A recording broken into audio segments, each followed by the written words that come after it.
자, 오늘 본문의 배경은 이제 당분간 똑같습니다. 유월절 전날 마가다락방에서 가룟 유다 나간 후에 11 제자와 함께 이제 강화를 하는 얘기인데요. 오늘 예수님께서 이제 제자들을 떠나 길을 떠나신다 이렇게 얘기를 하십니다. 예수님께서 아버지께로 간다 이렇게 얘기를 하는데, 이 이야기는 사실 오늘 본문 이전에 이미 이야기를 했습니다. 어떻게 얘기를 했냐면 33절을 보면 작은 자들아 내가 아직 잠시 너희와 함께 있겠노라. 이제 몇 시간은 같이 있어요.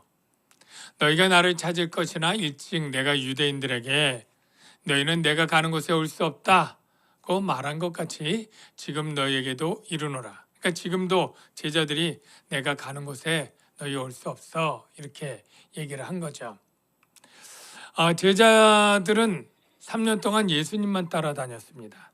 뭐 갈릴리로 가든 유대로 가든 사마리아로 가든 뭐 어디를 가든 예수님만 따라다니면 됐는데, 이제 너희들끼리 나 이제 가야 돼 이렇게 얘기를 하니까 걱정이 되겠죠. 그러니까 그 중에 대표 제자인 베드로가 이제 예수님께 질문을 합니다. 어디로 가느냐고. 그게 36절에 이렇게 묻죠. 시몬 베드로가 이르되 주여 어디로 가시나이까. 예수님이 대답하십니다. 내가 가는 곳에 지금은 따라올 수 없으나 후에는 따라오리라. 우리가 이 답을 이미 다 알고 있죠. 예수님은 이제 십자가로 죽음을 죽으러 가시고 그리고 부활하시고 승천하여 하나님 아버지께로 갑니다. 근데 베드로는 예수님을 따라 십자가로 죽지 못할 걸 아시죠. 그래서 죽음과 부활과 승천의 일은 나중에 있게 되는 것이니까 지금은 따라올 수 없다 이렇게 얘기를 한 것입니다. 그러니까 베드로가 따라올 수 없다라고 말한 것에 다시 질문을 합니다. 37절에 이렇게 말하죠. 베드로가 이르되 주여 내가 지금은 어찌하여 따라갈 수 없나이까. 주를 위하여 내 목숨을 버리겠나이다. 그렇게 장담을 합니다. 예수님이 이 말을 듣고 뭐라고 얘기하냐면 베드로에겐 굉장히 쇼킹하고 아마 다른 제자들도 다 놀랄 만한 예언을 하시죠. 뭐라고 얘기를 하냐면 38절을 보니까 이렇게 말합니다. 예수께서 대답하시되 네가 나를 위하여 네 목숨을 버리겠느냐?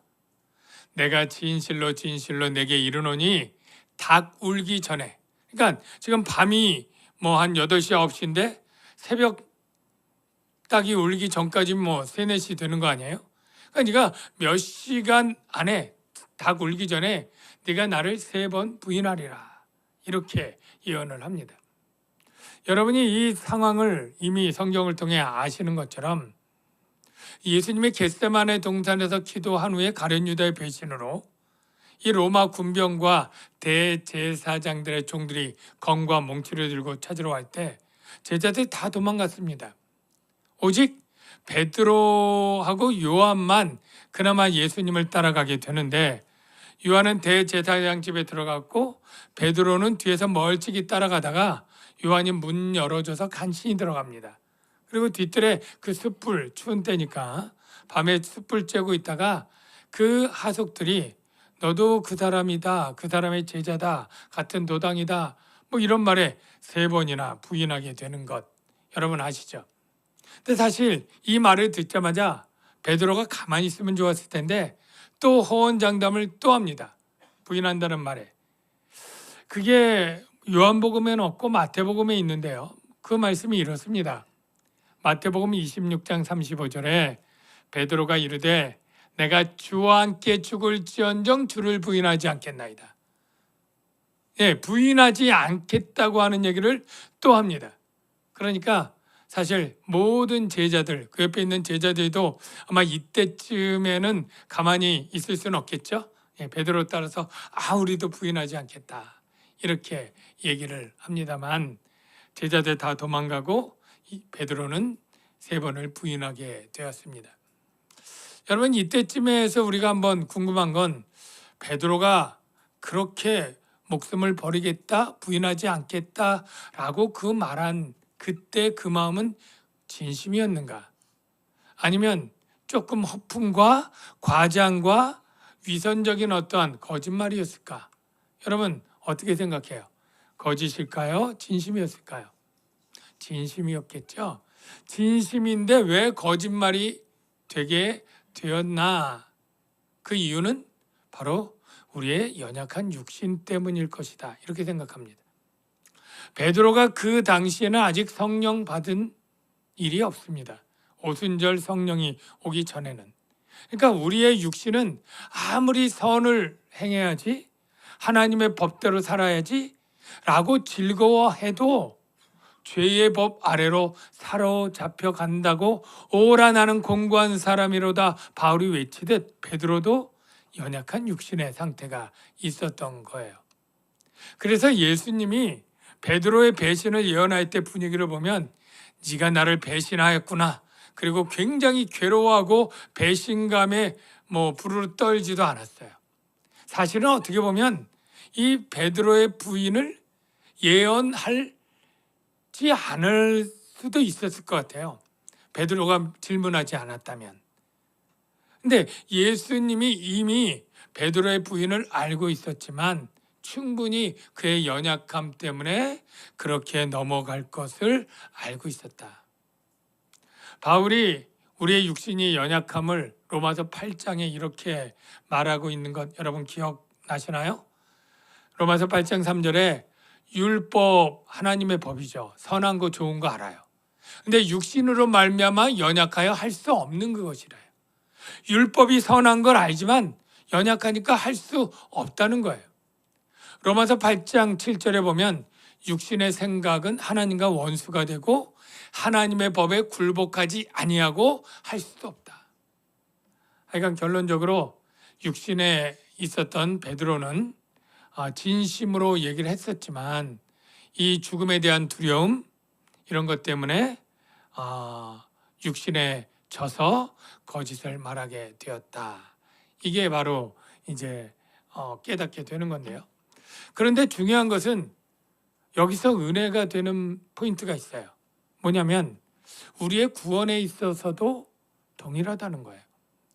여러분이 스스로 힘쓰고 애써서 구원을 쟁취하라 또는 구원을 붙잡아라 라고 말한다면 여러분 자신 있는 사람 여기 얼마나 될까요? 네. 여러분 신앙이 예수 이때부터 계속 이렇게 하향되는 것 없이 그냥 계속 쭉 성장해 왔다면 혹 자신감을 가질 수 있는 분도 있겠지만 대부분 뜨거웠다가 미지근했다가 열심히였다가 시험 들었다가 이런 굴곡 있는 신앙생활을 한 경험을 생각해 보면 내가 죽을 때 믿음이 처져 있을 때나 떨어져 있을 때 그때 죽으면 내가 구원받지 못하진 않을까? 이런 두려움이 살짝 드는 것도 사실 아닙니까? 만일 여러분이 어떤 낭떠러지에 지금 매달려서 간신히 있는데 구출하는 헬리콥터가 와가지고 여러분에게 긴 줄을 딱 내려두고 이거 붙잡고 옮겨질 때까지 붙잡고 있어라 그렇게 말한다면 여러분 잘 죽을 힘을 다해서 붙잡고 있긴 하겠지만 잘 버텨낼 수 있을까요? 제가 고등학교 때는 턱걸이를 무려 13개까지 했었는데요. 웃으시는 분이 있는데 지금은 한 개도 뛰어올릴 때 처음만 하고요. 2개가 안 되더라고요. 매달려 있는 것도 쉽지 않더라고요. 근데 우리가 만약에 밧줄을 붙잡고 내가 한다 그러면 자신 없습니다. 우리의 구원이 우리의 결심과 우리의 힘과 노력이 아닙니다. 얼마나 다행인지 몰라요.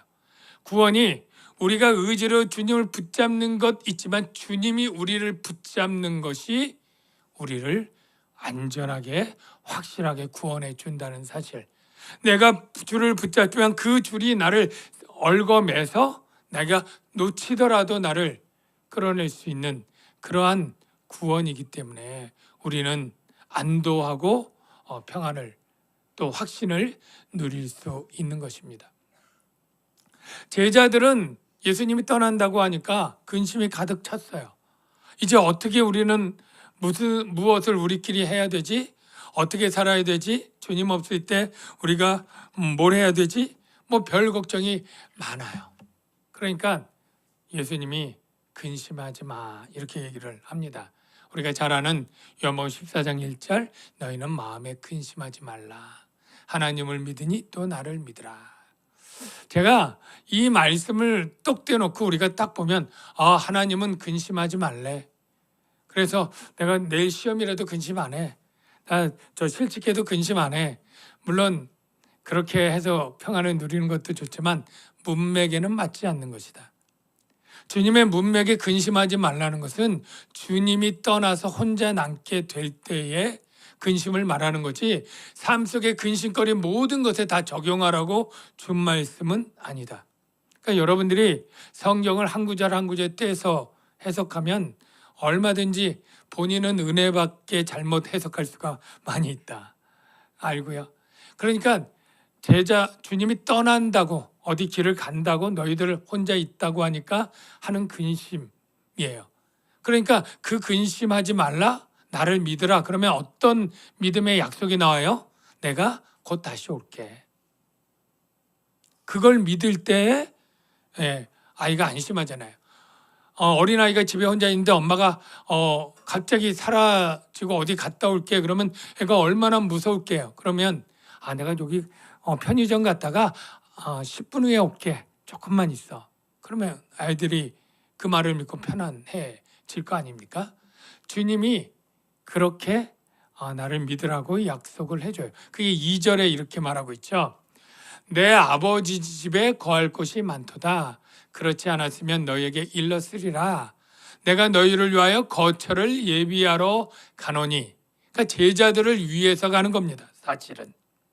가서 너희를 위하여 거처를 예비하면 내가 다시 와서 너희를 내게로 영접하여 나 있는 곳에 너희도 있게 하리라. 이 말은 뭐예요? 내가 떠나간다고 걱정하지 마. 나 곧 갔다가 다시 와서 너희들이랑 함께 오랫동안 같이 있을 거니까 나 믿지? 하나님의 신실하심을 믿는다면 나도 내 말, 내 약속을 너희들이 믿어라. 그 얘기를 하고 있는 거죠. 제가 이것 보면서 한 가지 생각하는 게 우리가 근심하는 많은 것들이 때로는 이처럼 근심할 필요 없는 일들을 근심할 수 있다. 어떤 거냐면요. 지금 예수님이 제자들을 떠나서 근심하는데 이 떠난 이유는 제자들을 해롭게 하는 일이 될 거예요? 아니면 유익하는 일이 될까요? 유익한 일이죠. 아니 가서 하늘나라의 거처를 예비해서 집장만 해주러 너희들 살 집을 장만해 주러 가는 그 일이면 제자들에게 얼마나 좋은 일이고 선한 일이겠습니까? 근데 우리는 때때로 하나님은 선하시고 나에게 선을 행한다는 걸 알면서 왜 내가 이런 시련이 있지? 이런 어려움이 있지?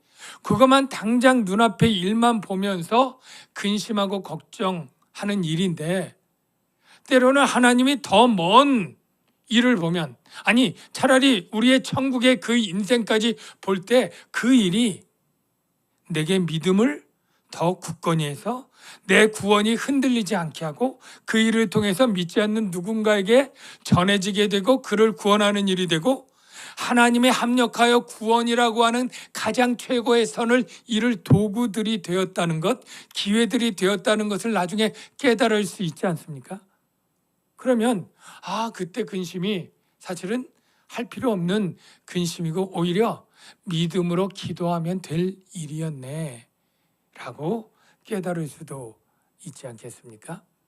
그래서 지금 여러분 가운데 근심거리가 있을 때 그것을 걱정하기보다 하나님께 믿음으로 기도하되 선하신 하나님, 지금 현재 이 일이 근심으로 다가와 있지만 이를 합력하여서 선으로 바꾸어 주실 하나님을 믿고 기대합니다. 그렇게 기도할 수 있는 여러분 되시기를 바랍니다. 그리고 이 장면은 우리가 혼인잔치를 연상하게 해요. 여러분 유대인 혼인잔치는 우리 결혼식은 30분 만에 끝나고 1시간 만에 끝나는데 유대인들의 신랑 신부 결혼 잔치는 거의 1년입니다. 일단 2번에 걸쳐 이루어지는데 약혼식, 정혼식이 있는데 이것도 다 순서 맞춰서 해요. 그런데 신랑이랑 결혼 끝나면 같이 신부랑 같이 살지 않죠. 신랑이 아버지와 함께 떠납니다. 아버지 집으로. 그리고 뭐예요? 그때부터 열심히 일해서 돈 벌어요. 그래서 혼인잔치를 최소한 일주일 해야 되기 때문에 그 일주일간 먹고 마실 음식과 물과 포도주와 이 모든 것을 준비해야 되고 돈을 모아서 그것들을 사놔야 되고 이런 일을 해야 되고요. 집을 준비해야 돼요. 신혼방, 신혼집을 준비해야 되죠. 그래서 그것도 역시 재료 사서 집 짓고 만들고 하는데 1년은 걸리는 거예요. 그래서 1년 후에 결혼식이 유대인들은 밤에 이루어진다고 말씀드렸잖아요. 그러니까 밤에 혼인 신랑 신부들이 졸지 않고 밤중에 신랑 올 때를 기다리는 거. 이게 바로 유대 문화에선 밤에 신랑이 오기 때문이죠. 그렇게 와서 이제 가게 되는데 신랑이 이제 정혼식하고 떠날 때 신부요. 내가 장만해서 집 장만하고 신혼살림 준비하고 잔치 혼인잔치 준비하러 갈 테니까 나를 믿으시오. 그리고 갔는데 어떻게 믿어? 예. 그리고 고무신 거꾸로 신고 다른 남자랑 바람 핀다면 안 되겠죠. 주님이 제자들에게 그 얘기를 하는 거예요. 내가 가지만 다시 올 테니까 너희가 이 믿음을 굳게 지켜라. 예. 다른 신, 다른 종교, 바알신, 아세라신, 다른 종교, 다른 신으로 신랑을 삼지 말아라 하는 그러한 의미도 함께 있다라고 보여집니다.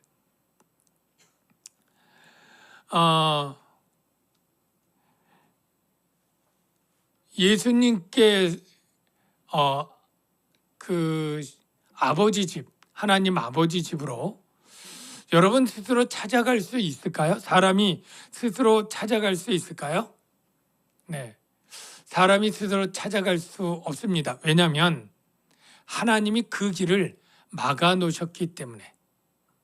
하나님이 언제 아버지께로 가는 길을 어떻게 막아 놓았을까라고 궁금해한다면 우리가 태초에 아담과 하와가 범죄했던 장면을 생각해 봅시다. 아담과 하와가 죄를 지었을 때 그는 정령 죽으리라 했던 하나님의 말씀에 근거해서 죽어야만 됐습니다. 근데 그들이 에덴 동산에 생명나무의 실과가 있는데 그것을 먹으면 영생을 얻게 될 수 있었습니다. 그래서 하나님은 그들이 영생을 얻을까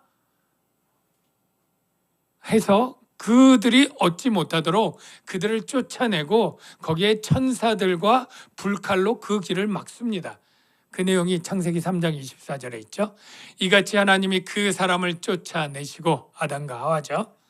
에덴 동산 동쪽에 그룹들과 두루 도는 불칼을 두어 생명나무의 길을 지키게 하시느니라. 생명나무 실과 먹고 살 길이 막히게 된 것이죠. 그래서 사람 스스로는 누구도 이 생명나무의 길을 갈 수가 없습니다. 그런데 예수님께서는 그 생명나무로 가는 길을 만들어 주십니다. 어떻게 생명나무로 가는 길을 만들어 주었는지 예수님이 먼저 제자들에게 말하죠. 내가 어디로 가는지 그 길을 너희가 아느니라. 도마가 이르되 주여 주께서 어디로 가는지 알지 못하거늘 우리가 그 길을 어찌 알겠사옵나이까 이렇게 말합니다. 그런데 예수님이 그 말에 유명하게 이렇게 말씀을 하시죠.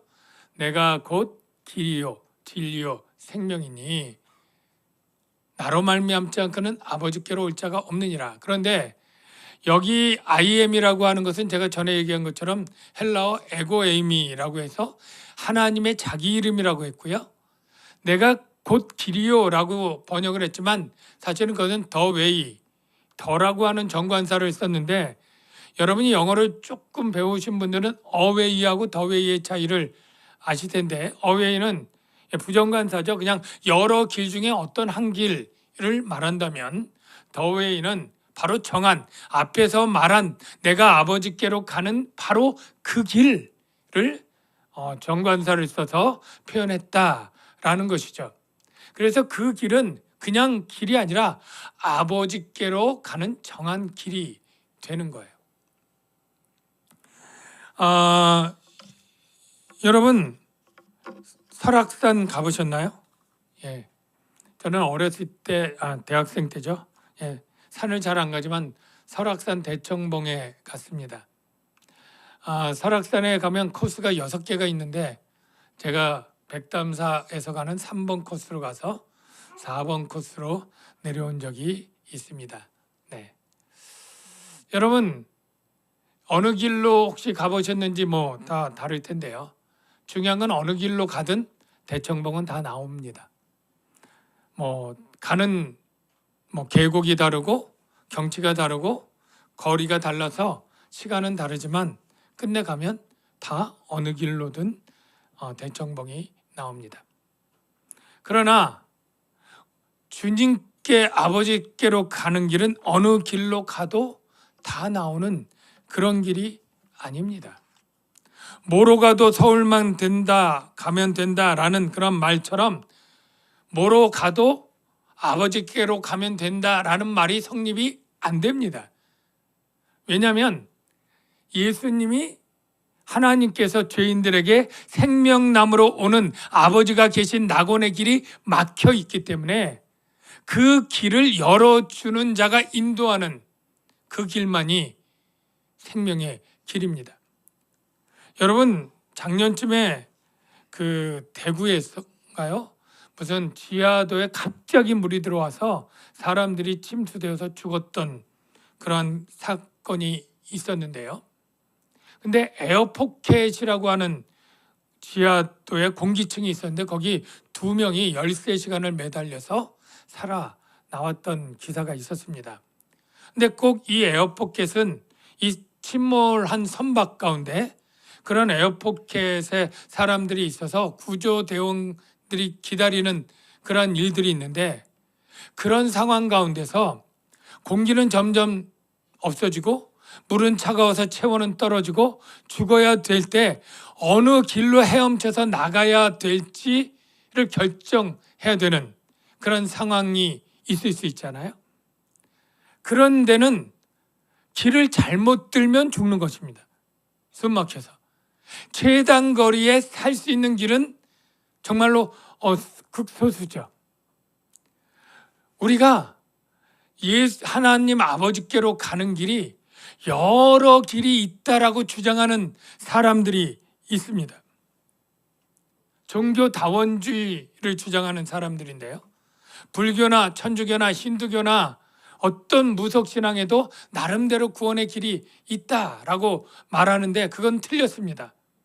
왜냐하면 생명나무가 있는 그 길을 막으신 하나님께서 그 길을 여는 사람만이 그 생명을 살릴 수 있게 되는데 예수님이 그 길을 여신 분이라고 성경이 말하고 있기 때문이에요. 여러분 요한계시록의 말씀을 제가 소개를 할 텐데요. 창세기 3장 24절은 제가 좀 전에 생명나무의 길이 막혔다라는 얘기를 했죠. 근데 계시록 2장 7절에 보면 그 생명나무의 열매를 주어 먹게 하리라 예수님이 그렇게 약속을 했어요. 아니 예수님이 생명나무의 열매를 주어 먹게 하리라 약속했다면 그 막힌 길을 여신 분이라고 하는 전제가 담겨 있지 않습니까? 누구에게 열어주느냐 하면 이기는 그에게는 내가 하나님의 낙원에 있는 생명나무의 열매를 주어 먹게 하리라 그랬는데 이기는 그는 누굴까? 라고 봤더니 이 요한복음을 쓴 요한이 요한일서를 쓰면서 이렇게 말합니다. 하나님께로 난 자마다 세상을 이기느니라. 세상을 이김은 이것이니 우리의 믿음이니라. 어떤 믿음? 예수께서 하나님의 아들이심을 믿는 자가 아니면 세상을 이기는 자가 누구냐? 제가 이 말을 조금 정리하면은 이렇습니다. 하나님이 막았던 낙원에 있는 생명나무로 가는 그 길이 누가 열었느냐면 예수님께서 그 길을 열어서 생명을 주는데 어떤 자에게요? 이기는 자. 이기는 자는 예수님이 하나님의 아들 그리스도임을 믿는 자들에게 이긴 자고 그들은 생명의 나무의 열매를 먹도록 길을 주셨다라는 것이죠. 예수님만이 바로 그래서 그 생명의 길이 되는 거예요. 그런데 이어서 나는 길이요, 진리요, 생명이요. 이렇게 주님이 길과 생명인 것을 추가로 얘기를 하십니다. 이 세 가지 중에서 다 예수님에 대한 표현인 것은 맞아요. 그런데 가장 중요한 표현은 뭐니 해도 길입니다. 왜냐하면 계속 길에 대한 질문이 나오잖아요. 내가 아버지께로 가는 길, 그 길이 어딘지 물을 때 이 길이 이렇다라고 얘기하면서 예수님이 바로 아버지께로 가는 길인데 그러면 진리와 생명은 왜 갑자기 부가해서 표현이 됐느냐 하면 길인 이유가 되기 때문이다 이렇게 보여집니다. 즉 예수님만이 아버지께로 가는 구원과 생명의 길이 되는 이유가 뭐냐면 예수님만이 진리를 말하기 때문에 이 세상 어떤 사람도 구원 진리를 말할 수 있는 사람이 없었고 없었습니다. 여러분 성경에서 말하는 진리할 때 아까 저녁에 말한 처럼 자연과학적인 진리, 해가 동쪽에서 뜬다, 팔이 안으로 굽는다, 1 더하기 1은 2다 이런 수학적, 과학적 이런 진리가 아니라고 제가 말씀드렸어요. 성경에서 말하는 진리는 죄로 죽을 수밖에 없는 인간이 어떻게 죄와 사망에서 구원받느냐, 구원에 관한 진리를 말하는 거예요. 이 진리를 똑바로 제대로 말한 어떠한 종교도 없고 어떠한 신도 없습니다. 예수님만이 진리를 말했어요. 확인해 볼까요? 요한복음 8장 31절에 예수께서 너희가 내 말에 거하면, 그러니까 예수님이 하신 말씀이죠. 하신 말에 거한다. 잘 묵상하고 생각하면 참으로 내 제자가 되고 진리를 알지니. 그러니까 예수님이 말 속에 진리가 담겨 있다는 거죠. 그러니까 그 말을 거하면 진리를 알게 된다고 얘기하잖아요. 예? 그래서 이 진리가 죄의 종들에게 죄를 벗어나 자유롭게 하는 진리, 구원 진리를 알게 한다. 예수님이 진리를 말하는 유일한 분이기 때문에 또한 예수님이 길이 된다라고 하고요. 예수님이 또한 생명을 주는 분이에요. 생명. 이 세상에서 생명을 줄 수 있는 신 하나님 외에는 없습니다. 이 세상 만물을 하나님이 창조할 때 생명을 주신 분, 그때 예수님도 함께 창조 사역에 동역했습니다. 그래서 예수님이 생명을 줄 수 있는 분인데 그걸 예수님이 직접 자기 입으로 말씀하셨죠. 요한복음 10장 28절에 내가 그들에게 영원한 생명이죠. 영생을 주노니 영원히 멸망하지 않을 것이요. 히브리서 기자는 예수님의 생명을 주는 길이 된다는 것을 좀 다른 각도에서 표현을 했습니다. 제사에서 표현을 했는데요. 여러분, 우리가 예수의 피를 힘입어 성소에 들어갈 담력을 얻었나니, 여러분 성소는 하나님이 계신 곳이고 죄인들이 가면 죽습니다. 나아갈 수 없어요. 그러니까 거기 두꺼운 휘장으로 가려놨어요. 그런데 예수님이 십자가에 죽을 때 그 휘장이 위에서부터 아래로 찢어졌던 것 아시죠? 그래서 그걸 보면서 성소에 들어갈 담력, 이제 죽지 않을 거야. 그리고 성소에 들어갈 수 있게 되었다는 거예요. 왜요? 그 길은 우리를 위하여 휘장 가운데로 열어놓으신 새로운 살길, 새로운 생명의 길을 예수님이 그 육체를 십자가에 찢어 죽으심으로 그 길을 열어놓았다라고 말하는 거예요. 여러분, 이 세상 어떤 신이 사람이 되었습니까? 어떤 신이 사람이 되어서 사람의 죄를 대신해서 죽으셨습니까? 없는 거예요.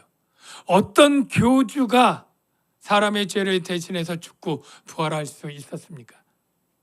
오직 예수님만이 하셨고 예수님만이 생명의 길이 되시는 거예요. 그러나 종교다원주의의 그러한 입장에 있는 많은 사람들, 세상 사람들은 기독교를 욕합니다. 뭐라고요? 배타적이다고, 일방적이라고, 독불장군이라고 욕합니다. 왜냐하면 종교다원주의 사상은 이렇습니다. 모든 종교는 동등하다. 유교, 불교, 기독교, 힌두교 다 똑같다. 그 나름대로 종교적 진리가 있고 그 진리에 따라 구원받을 수 있는 것처럼 얘기를 합니다. 그래서 우리는 예수가 유일한 길인데 그들은 이렇게 말하죠. 인간이 어떠한 길을 택하든 그것은 나에게로 이르는 길이다. 모든 길이 다 하나님께로 인도한다라고 얘기하면서 기독교는 배타적이고 일방적이라고 비난합니다. 또 어떤 교회 목사님과 신학자들은 기독교 포괄주의적인 주장을 해요. 이것도 틀렸습니다. 기독교가 제일 우월하지만 조금 열등하지만 다른 교회, 유대교, 이슬람교, 힌두교, 불교도 익명의 그리스도인으로서 우리는 당연히 그리스도인이고 그들은 익명의 그리스도인으로서 교회 밖에 있는 사람도 구원의 대상이 될 수 있다. 기독교 우월주의는 잘못인데 기독교가 제일 낫다고 하는 주장은 타종교, 타문화에 대한 종교적 충돌을 이야기하고 반목을 이야기하고 갈등의 원인이 된다면서 기독교를 욕합니다. 여러분, 우리는 욕을 먹어도 우리는 이 길을 가야 됩니다. 오직 하나의 길만 있습니다. 베드로가 그 길이 어딘지인가 궁금해서 물었던 베드로가 50일 지나 성령의 충만함을 받고 이렇게 설교를 합니다. 다른 이로서는 구원을 얻을 수 없나니 천하 사람 중에 구원을 얻을 만한 다른 이름을 우리에게 주신 일이 없습니다. 다른 이름, 구원을 얻을 자가 없다는 것입니다. 여러분, 구원의 길이 여럿이라면 우리도 포용력 넓게 나는 이 길이 옳다고 가지만 당신이 원하는 길로 가십시오. 나는 설악산 대청봉을 이쪽 백담사에서 올라가지만 당신은 뭐 다른 길로 오색약속대에서 올라가든 다른 데서 올라가십시오. 다 그곳 나름의 경치가 있고 풍경이 있고 멋이 있을 겁니다. 라고 말할 수 있는 게 아니라는 거예요. 왜냐하면 성경은 분명히 뭐라고 얘기하느냐면 멸망으로 가는 길이 있고 생명으로 가는 길이 있다. 모든 게 생명의 길로 끝나는 게 아니라 멸망의 길이 있고 멸망의 문이 있고 그것은 훨씬 넓어서 많은 사람이 간다고 얘기를 하고 있기 때문에 멸망으로 인도하는 문은 크고 그 길이 넓어 그리로 들어가는 자가 많고 생명으로 인도하는 문은 좁고 길이 협착하여 찾는 자가 적음이니라. 여러분, 사랑이 무엇입니까? 사랑은 생명의 길이 진리라고 알면 절대 그것을 타협하거나 양보하지 않고 어떻게든 그 길로 끌어오도록 애쓰고 울고 불고 하는 거예요. 여러분의 사랑하는 자녀가 있는데 약이 여러 가지 있는데 다 나쁜 약들이에요. 독약이고 쥐약이고 마약이고 하나만 건강한 약인데 아이가 이 약 먹고 싶다고 독약을 들거나 쥐약을 들거나 마약을 들거나 나쁜 약을 들을 때 그래 그건 네 선택이고 네 자유야. 난 너랑 다투기 싫어. 우리는 평화롭게 그냥 너는 너 갈 길 가. 라고 말하는 부모가 어디 있겠습니까?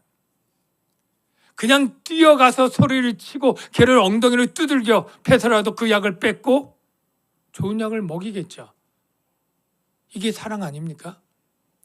우리가 세상 사람들과 화목하게 우리도 포용력 있고 다른 종교를 인정하고 화목을 좋아하는 그러한 넓은 아량의 사람이야 예?